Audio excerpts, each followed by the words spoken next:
Het belangrijkste nieuws uit Curaçao in het Nederland. Access Journaal, vers van de pers.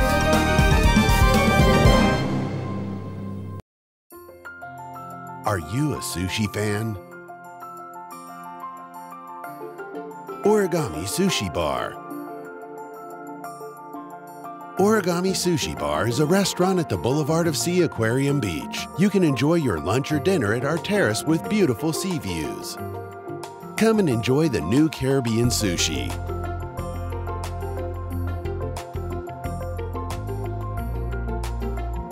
Origami is offering you all-you-can-eat sushi for only $20, only on Monday and Thursday. Visit the Origami at Mambo Beach Boulevard to give you the best service you deserve.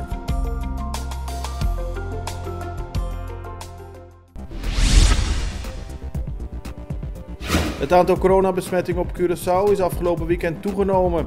In totaal gaat het nu om 8 actieve besmettingen. Een van die besmettingen betreft een leerling van de Vichtis Jonkheer Mensing School.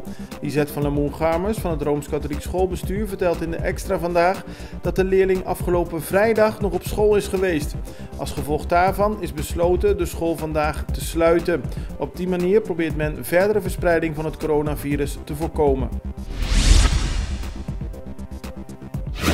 Op Curaçao zijn alle muziek- en dansactiviteiten per direct verboden. Ook in de kerk mogen geen koren meer optreden. Bezoekers van bejaardenhuizen moeten verplicht een mondkapje dragen en bezoekers van bars en restaurants zijn verplicht hun gegevens achter te laten. Dat heeft epidemioloog Izzy Gestenbloed gisteren bekendgemaakt. Eerder waren alle grote evenementen op Curaçao al afgeschaft.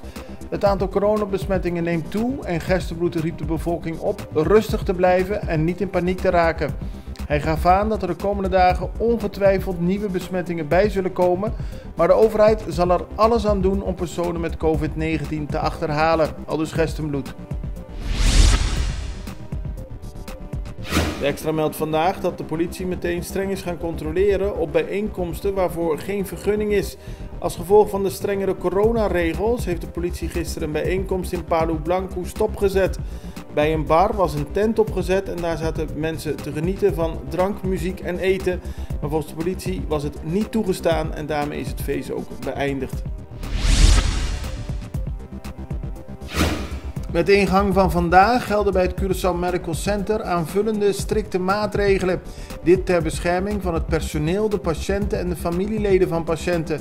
Op die manier wil het ziekenhuis ertoe bijdragen om verdere verspreiding van COVID-19 te voorkomen. Alle afspraken en behandelingen zullen gewoon plaatsvinden, alleen via aangepaste regels. Iedereen die klachten heeft, kan bij voorkeur contact opnemen met zijn of haar huisarts, maar niet naar het ziekenhuis komen. Minister-president Eugène Ruggenaat heeft een brief gestuurd naar de vakbonden die de ambtenaren op Curaçao vertegenwoordigen. In de brief laat Ruggenaat weten dat hij geen enkele reden ziet om de beslissing terug te draaien om 12,5% te korten op de arbeidsvoorwaarden van de ambtenaren. De bonden hadden daarom gevraagd, maar volgens Ruggenaat is het een van de voorwaarden die Nederland heeft gesteld om een coronalening aan Curaçao te geven. Guus Hiddink heeft al in januari van dit jaar een mondeling akkoord gegeven aan de Curaçaose Voetbalbond om bondscoach van het eiland te worden. Dat is gisteren tijdens een persconferentie van de FFK bekendgemaakt. In februari sprak Hiddink met toenmalig bondscoach van Curaçao Remco Bicentini. Die zou volgens de bond hebben geweigerd als assistent van Hiddink te functioneren. Zijn contract is afgelopen vrijdag beëindigd. De bond bedankte hem voor zijn goede werk als bondscoach en zegt dat de deur voor hem altijd open blijft. Afgelopen vrijdag bevestigde Hiddink al dat hij bondscoach van Curaçao wordt. Bicentini zei toen dat hij het bericht uit de media moest vernemen.